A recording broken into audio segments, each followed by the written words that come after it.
Hello, and welcome back to my Vestaria Saga Clemency mode low turn count playthrough. After much hype about Holan, she's finally here to show what she's made of. In this map, she's supposed to return to her homeland after a decade of exile and rally the people to her leadership to take out Gansuk, who has stolen her tribe, and it's supposed to be a real show of her leadership and growth as a person. She's meant to visit the huts, recruiting a bunch of soldiers to her cause before eventually confronting Gansuk and his army. However, it's a little bit different here, as you're about to see, because she and her cousin Irvin run straight into the enemy formation, and by themselves take the entire thing down. So this positioning here is very important because obviously there are a lot of enemies who can make very short work of Holan, especially to an extent Irvin, and also as an archer, no matter how good we made her stats, Holan would never be able to take on absolutely everybody. But by being stuck into this little nook, only one of the axe fighters can attack her a turn, because they're pretty bad at using Kanto to maneuver around. And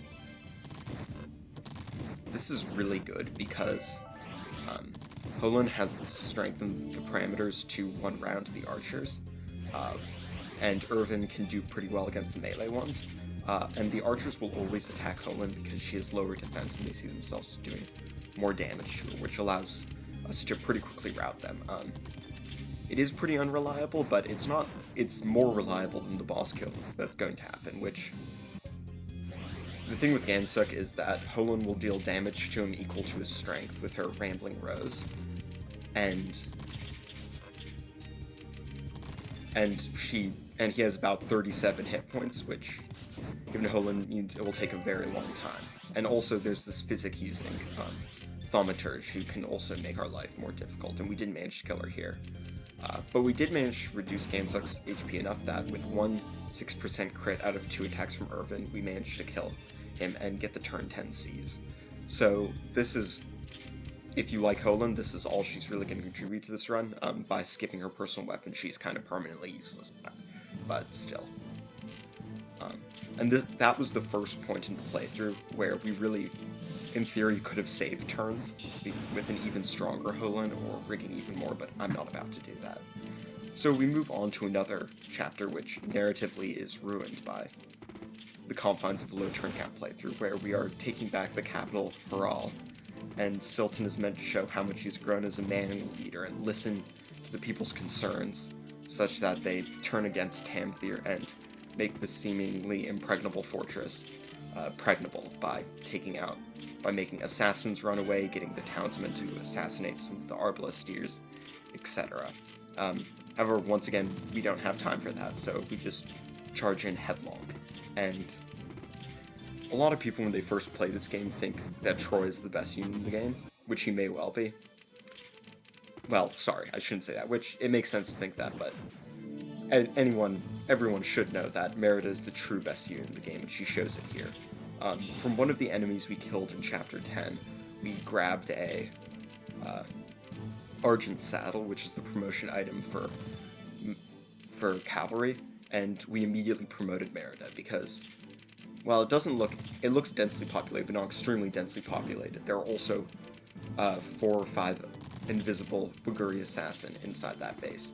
And though Waguri Assassins aren't normally that threatening, the ones here are a huge issue, because Merida has such high defense that she doesn't have to care much about most threats, but there is a deadly knife Waguri Assassin there who will reduce her to 1 HP.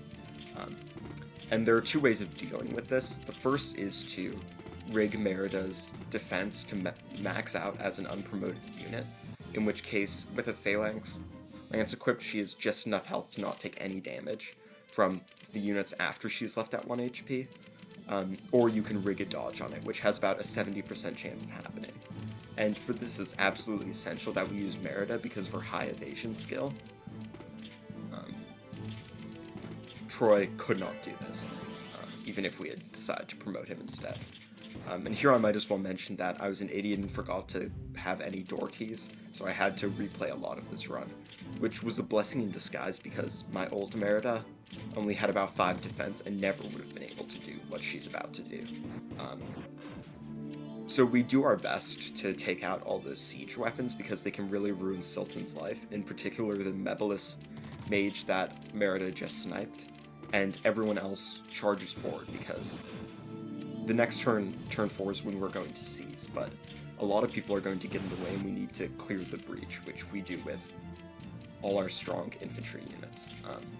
It may seem like we're being a little reckless with our Eagle Riders, but Yeri has to talk to Maya, who's one of the Eagle Riders who showed up because we didn't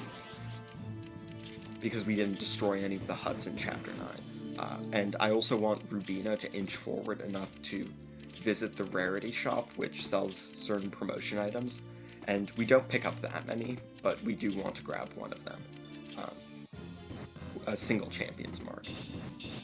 So, yeah, now you see the terrible enemy phase where Merida just dodged the Deadly Knife Assassin, but despite that, that isn't enough. She has about 30% chance of dodging. These enemies have very high hit, and their hit is further boosted by 20% by Tamthir the boss, who has Commander 3.